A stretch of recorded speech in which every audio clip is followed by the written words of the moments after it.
Hello viewers, welcome to my channel. ఈరోజు వీడియోలో మీకు ఒక మంచి ట్రెడిషనల్ బ్రేక్ఫాస్ట్ రెసిపీ చూపించబోతున్నాను. అదే వెజ్ ఉప్మా.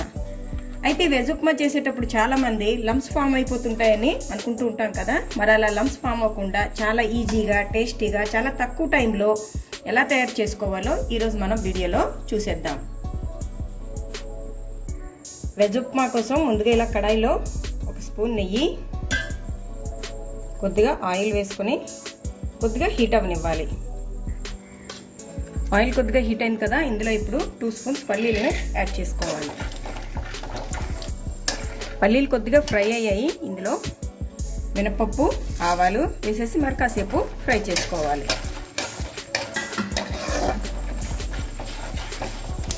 ఈ కొద్దిగా ఫ్రై అయ్యాయి కదా, 1 స్పూన్ శనగపప్పును కూడా యాడ్ చేసేసుకొని మరి కాసేపు ఫ్రై చేసుకోవాలి.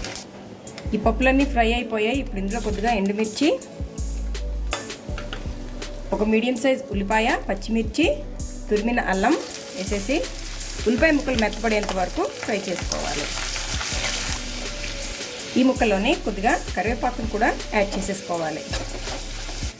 ఈ ఆనియన్స్ కొద్దిగా మెత్తబడ్డాయి. ఇందులో టమాటా కూడా వేసేసి మరి కాసేపు ఫ్రై చేసుకోవాలి. ఈ వెజిటబుల్స్లో మీ టేస్ట్కి సరిపడా సాల్ట్, ఒక 1/2 స్పూన్ గరం మసాలా వేసి ఫ్రై చేసేసుకోవాలి.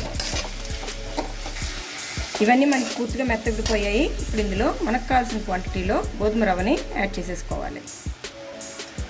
ఇప్పుడు వీటిని 2 మినిట్స్ పాటు మనం ఫ్రై చేసుకోవాలి. ఇలా మనం వాటర్ లేకుండా ఇలా ఫ్రై చేసుకోవడం వల్ల మనకి ఉప్మా చేసేటప్పుడు లంప్స్ ఫామ్ అవ్వకుండా ఉంటుంది.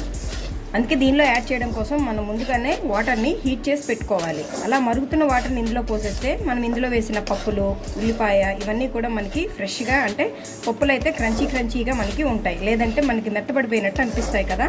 అలా కాకుండా ఇలా చేసుకుంటే మనకి పప్పులు కూడా చాలా క్రంచీగా, తినేటప్పుడు చాలా టేస్ట్గా అనిపిస్తుంది. ఇలా మనం ఫ్రై చేసుకున్న తర్వాత మనం ఈ గ్లాస్తో రవ్వ వేసుకున్నాం కదా, ఈ గ్లాస్తో 3 గ్లాసెస్ మనం బాగా మరుగుతున్న వాటర్ని యాడ్ చేసుకోవాలి.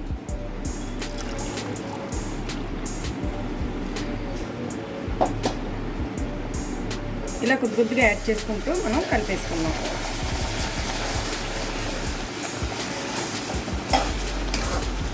ఇప్పుడు 2 గ్లాస్ వాటర్ని యాడ్ చేసుకున్నాం.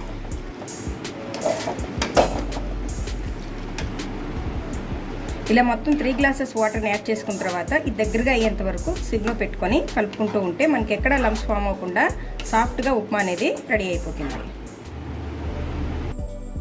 అంతే, ఇలా సర్వింగ్ ప్లేట్లోకి తీసి సర్వ్ చేసుకుంటే ఎంతో టేస్టీగా ఉండే వేడివేడి వెజ్ ఉప్మా రెడీ. చాలా ఈజీ కదా ఫ్రెండ్స్. మీరు కూడా మీకు అవసరమైనప్పుడు, అంటే అర్జెంటుగా బ్రేక్ఫాస్ట్ చేసుకోవాలనుకున్నప్పుడు చాలా ఈజీగా ఉండే ఈ బ్రేక్ఫాస్ట్ని చాలా టేస్టీగా, హెల్తీగా తయారు చేసుకోవచ్చు. Thank you for watching.